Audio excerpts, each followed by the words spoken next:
Okay, இப்போ 2 கணக்கு பார்க்க போகிறோம் ரேஷியோவில். இப்போ நான் கேட்குறேன், இதுக்கு என்ன மீனிங்? 4 பேர் செய்ய வேண்டிய வேலையை 3 பேர் இங்கே செய்கிறான், 3 பேர் செய்ய வேண்டிய வேலையை 2 பேர் செய்கிறான். அப்போ இவனை விட இவன் பெஸ்ட்டு, இவனை விட இவன் பெஸ்ட்டு. அப்போ ரேஷியோ எப்படி வரும்? இது அதிகமாக வரும், இதை விட இது கம்மியாக வரும், இதை விட இது இன்னும் கம்மியாக வரும். ஆனால் இதை டிவைடில் போட்டால் உல்ட்டாவாக சொல்லணும். இவனை விட இவன் ரேஷியோ அதிகமாக வருவான், இவனை விட இவன் ரேஷியோ அதிகமாக வரும். இதுதான் கான்செப்ட். ஓகே, இப்போ நம்ம என்ன வச்சுக்கலாம்? 2a = 3b = 4c. கண்டிப்பாக அதுக்கு ஒரு ஆன்சர் வரும். அது என்னது? கான்ஸ்டன்ட். ஓகேங்களா? இப்போ நமக்கு என்ன வேணும்? a:b:c தானே. அப்போ a மட்டும் என்ன பண்ணுவீங்க? a = என்ன வரும்? k/2 b = k/3 c = k/4. கரெக்டாா? Right. இப்போ கேலாம் நமக்கு கேன்சல் பண்ணிடலாமா?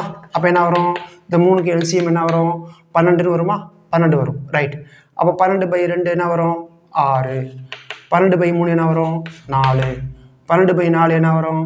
3. அப்போ 6:4:3. பார்த்தீங்களா? குறைஞ்சிருச்சு, போக குறைஞ்சிருச்சு. அதே இங்கே வாங்க, வழக்கம் போல் இது என்னது? k. அப்போ என்ன வச்சுக்கோங்க?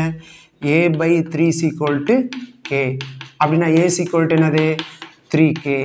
நெக்ஸ்ட்டு b/4 = என்னது? k. அப்படின்னா b = என்னது? 4k. அடுத்து c/5 = k. அப்படின்னா c = எவ்வளவு? 5k. அப்போ என்ன வரும்? 3:4:5. பார்த்தீங்களா? இருக்கிறதுக்கு அதிகமாகுது. இந்த மாதிரி பார்த்துக்கணும்.